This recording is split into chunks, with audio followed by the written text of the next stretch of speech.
combination. 68% oppose the visa lottery. So that's no niche audience.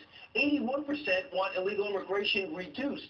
That is overwhelming. 61% think current border security not working. 54% support a physical barrier on the southern border. So stop laughing about that, Bernie Sanders. And 79% want secure rather than open borders. Look at those numbers. The Republicans are on the right side of this.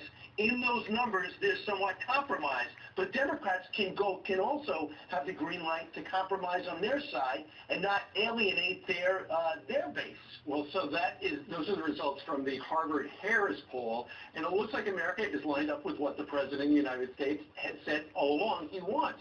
Reportedly, according to a high-ranking government official, a White House official, told me that when he sat down with Chuck Schumer said, Mr. President, I will give you the wall, but I'm not going to give you the visa lottery system, and I'm not going to undo chain migration as you have requested. And the President said, well, then that's not a deal I can take, so that's why Chuck Schumer said dealing with him is like negotiating with Jello. Because he thought he had it. I guess the President might have given indications that Game On going to consider this.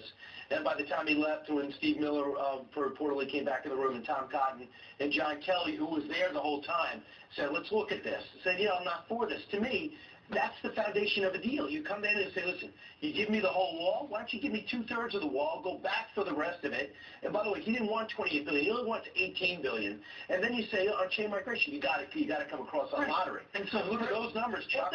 So Chuck Schumer saying, I give you one thing, I give you the wall, you give me one thing, you give me DACA, and then there's a deal that's done. But then the President says that doesn't keep our country safe. Right. The point of doing a full immigration deal is to build a wall to keep the drugs from coming over from Mexico. It's also to prevent the visa lottery program from people bringing XYZ, all of their entire family with them without the vetting process. Right. And we've got to make it a complete deal in order to be successful. And you look at that poll from Harvard-Harris, and it would seem that the American public supports what the President is asking for, and that's why on Friday he did not came. He said, sorry, Chuck, but I want more stuff. Meanwhile, and it's just the last thing on this. If you are a moderate Democrat in a Trump-won state, how can you possibly go along with your leadership and leave the President behind on this and still win re-election? You can't do it. If you're John Tester, who still is out to lunch in Montana, I don't know how the people can support him there because they skew more conservative. But Joe Manchin knew it.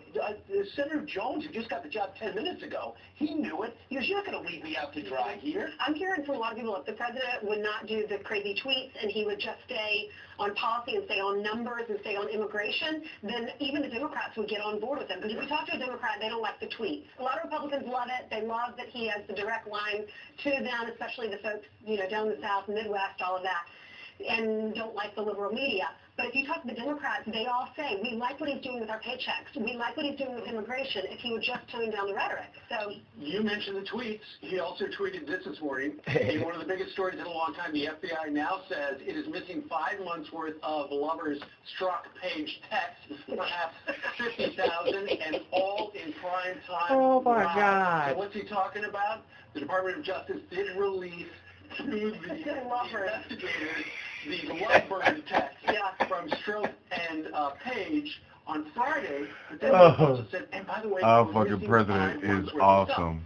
A lot of people think, the 5 months is a lot of really juicy stuff. And we've got Sarah Carter going to talk a little bit about what that could possibly mean. A lot of people don't believe that the texts are really missing. And you have a lot of experts that they are really missing. They said they switched to a Samsung system. Mm-hmm. And by the way, why do you do that? If you're an FBI agent, aren't there certain rules to switching to systems that you can't throw into the cloud or actually download? The rollout. They passed out new cell phones, and with these new that was the rollout. Right. They're saying they lost the text messages because of this rollout, the Samsung rollout. Yeah, all right, so we believe that. And by the way, that's when Michael Flynn was set up or was talked to. That's when James Comey was fired. And when Robert Mueller gets hired, suddenly they were able to get their text messages again. It's an extraordinary coincidence. The guy deserves credit for asking for this and then finding out about the 5 missing months is Senator Ron Johnson of Wisconsin. He says, we're not stopping here. And either is the Attorney General. You got that FISA memo that's out there that we all want to see. You have language in one of these text messages between the two lovers that talks about a secret society that was set up at the FBI. Allegedly, they met the day after the election to plot against the president-elect, which is Donald Trump, obviously, and all these lost text messages between the anti-Trump FBI officials who still have their jobs at the FBI. Judge Napolitano was on with us.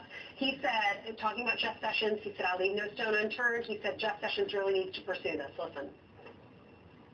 This is obviously very troubling. We don't know exactly what Jeff Sessions is pursuing here, but he's doing the right thing by trying to find these things. This can open up a can of worms. If the FBI has a history and a pattern of destroying inconvenient evidence or evidence that points at it, this has to be found. The American public, the President of the United States, have to have confidence that the FBI is neutral politically and enforcing the laws as they've been written.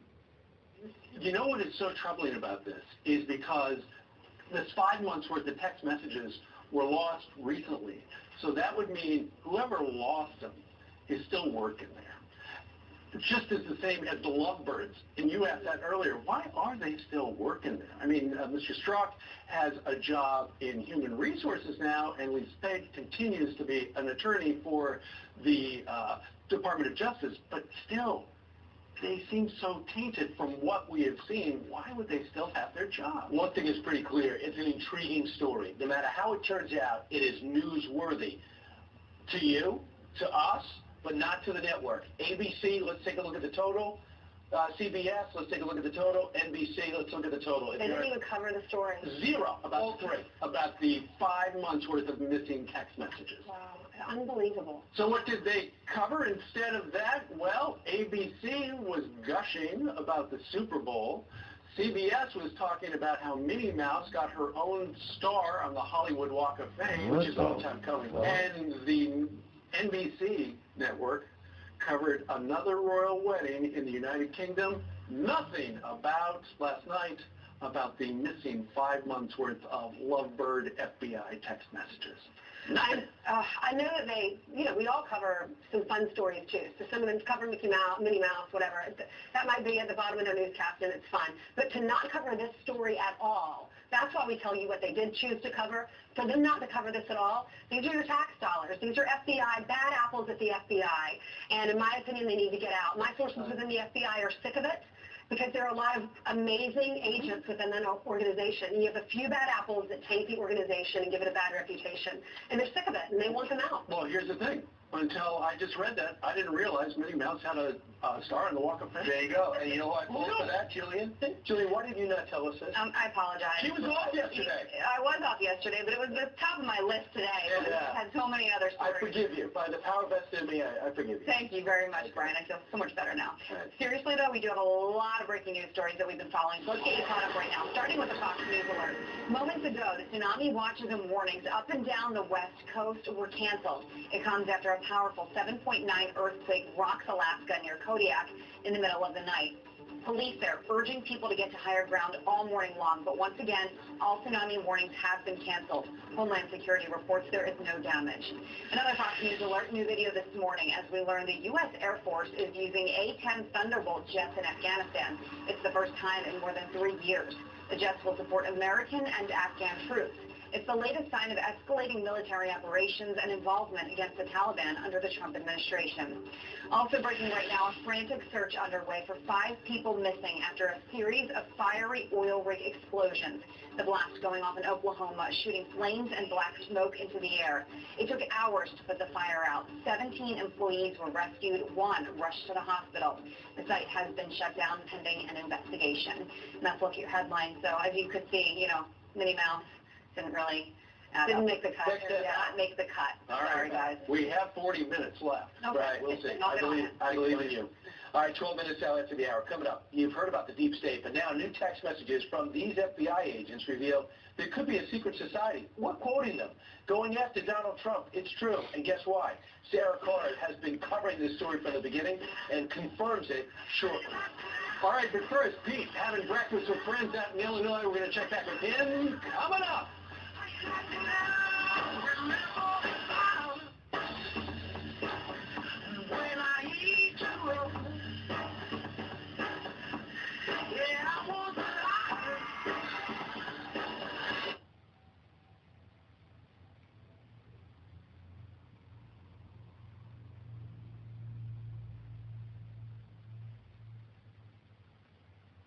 Channel 114. Plus, every story.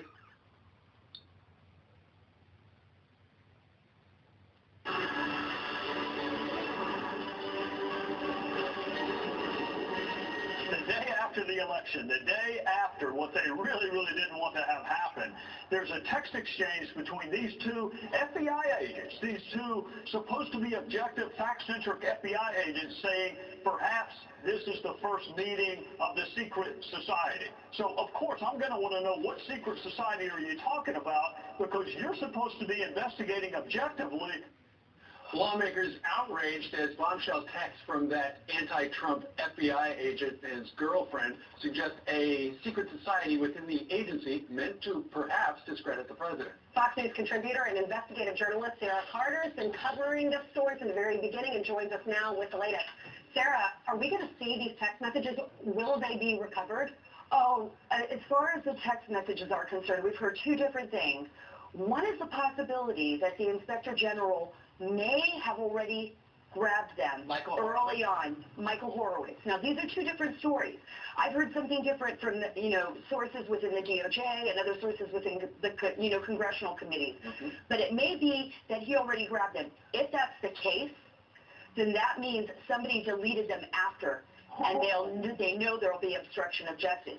If not, I believe that they can send in the best forensics teams and try to dig deeper and deeper into getting that and retrieving those text messages, possibly from the phones themselves if they weren't wiped clean. We just don't know right now. I mean, I think that's part of the problem right now is how far is this investigation going? And I think Attorney General Jeff Sessions made it very clear he will leave no stone unturned. Well, that's good. And then we just saw the soundbite with Trey Gowdy where he's outraged that in some of the text messages with these lovebirds, they're talking about secret society. The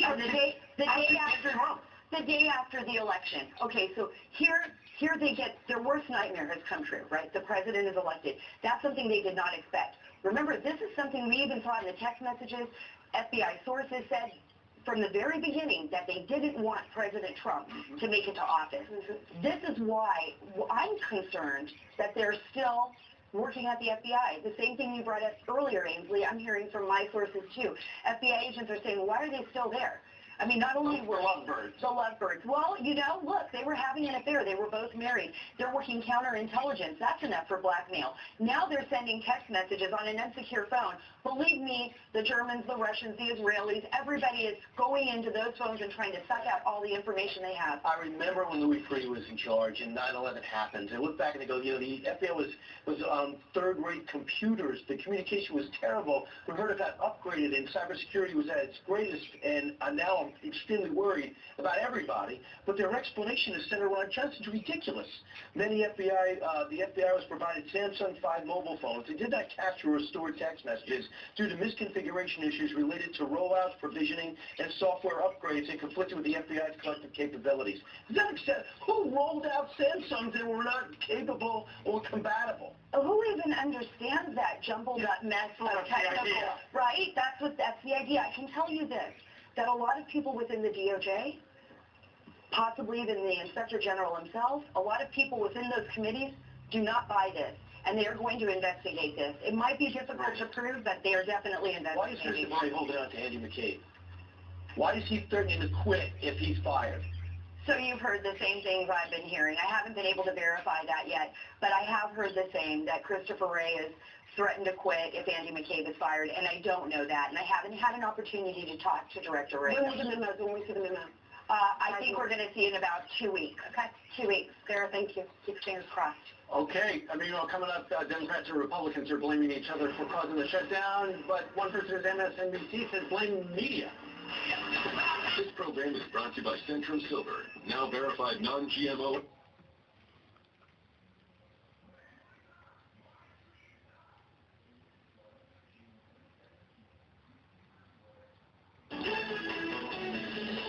(8:24) New York City. Time for some quick headlines on this Tuesday morning. First up, a skydiver is dead after landing on the roof of a house.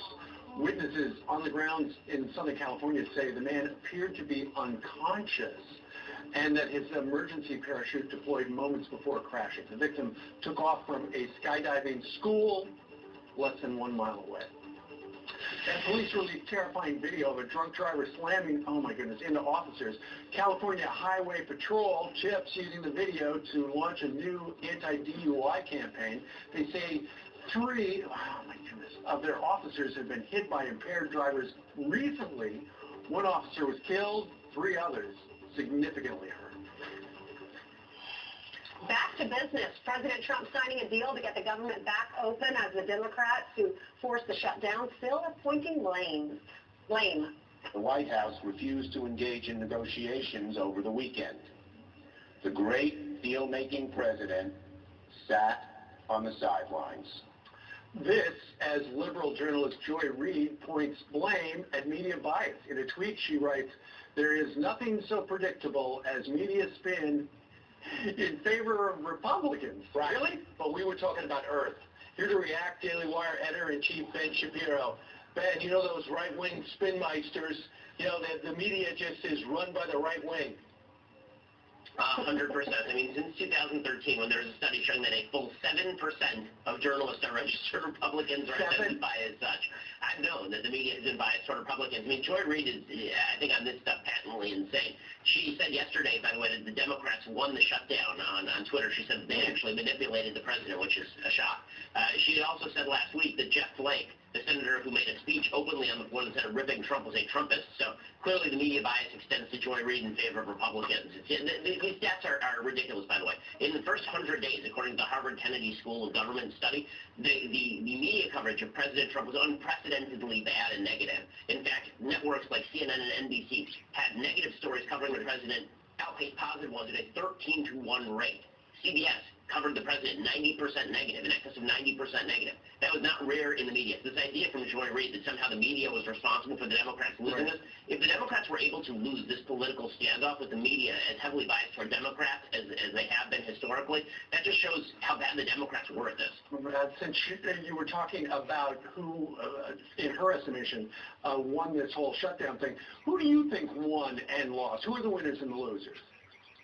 I mean, obviously the big loser here is Chuck Schumer, who shut down the government for no apparent reason, got nothing out of Mitch McConnell, got nothing out of President Trump, and now we're going to have to do all this again on February 8th, except for the fact that the Democrats have no leverage because they've already shown that they're not going to be willing to keep the government shut down over any of these same issues. So Schumer is the big loser here. Even members of his own party, Nancy Pelosi, all the senators who want to run in 2020 on the Democratic side have been ripping him up and down. I don't think that that's likely to stop. President Trump, obviously, is a big winner here. He didn't have to give up anything in order to get past the government shutdown. Mitch McConnell is looking more and more clever by the day over the past several months, not only ushering tax cuts through the Senate, but also preventing Schumer from continuing to shut down the government by offering essentially nothing in return. Now, the Democrats look like they're in a fair bit of disarray here, which is kind of a shock because you would have figured that they would have been unified simply by their hatred of the president. But apparently there are enough Democrats in red states who are concerned that they were going to run competitive races if they continue to shut down the government for literally no reason. You travel to all of these states around the country. What are the people in middle America, not the ones that live in New York, not the journalists that live in California or the swamp in D.C., what do they really care about? And what is their impression of what's happening in D.C.? I mean, I think that there's always an impression that D.C. is a hotbed of stupidity and corruption. But I think that when it comes to things like the government shutdown, I think the vast majority of Americans, forget the coast or the center of the country, because I've spent a lot of time, I've lived my entire life on the coast. I think the vast majority of people, when there's a government shutdown, aside from the media headlines about how the world is going to end and the zombie apocalypse is upon us, most people do not feel it, especially if the government shutdown is only a couple of days. Most people look around, they don't see people dying in the streets, and they think, isn't so bad. And then they look at the government being shut down by Democrats over illegal immigration, and they say, you're really not going to send checks to our military members because you want to protect illegal immigrants? Like, this is the math that you're doing? Democrats realize that, which is why, again, this thing passed overwhelmingly among Democrats right in the Senate. I think the vote was 81 votes overall, which includes about a majority of Democrats, I believe. See, my thing is, I really could care less about Republicans who did win this round. I care about them actually getting a budget done, and I care about them finding a way forward on this impasse. So they got to find a way forward. My sense is there's a chance the dam broke for moderate Democrats like Manchin, everyone except Tester, Heidi Heitkamp and others. They had almost 80 votes for this. They said, I'm not going to let Chuck Schumer decide my fate. And maybe there might be a sense that they can get something done. If you see a Tom Cotton in these negotiations, some of the people that have stayed out and criticized from the outside, if they get their hands dirty on the inside with these so-called moderates, we might actually get something done in 3 weeks. Is there a chance of that, Ben?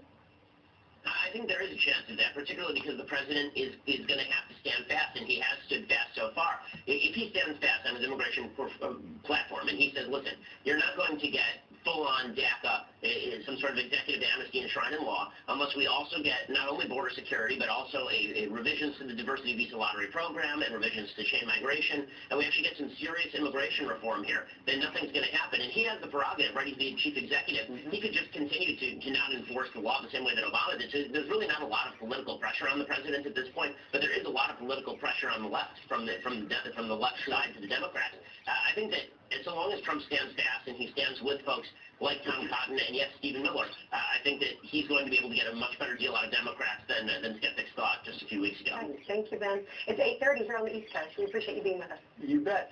Coming up, a veterans group wanted to run this ad during the Super Bowl, a print ad telling players to stand. But the NFL said no, and wait until you hear why.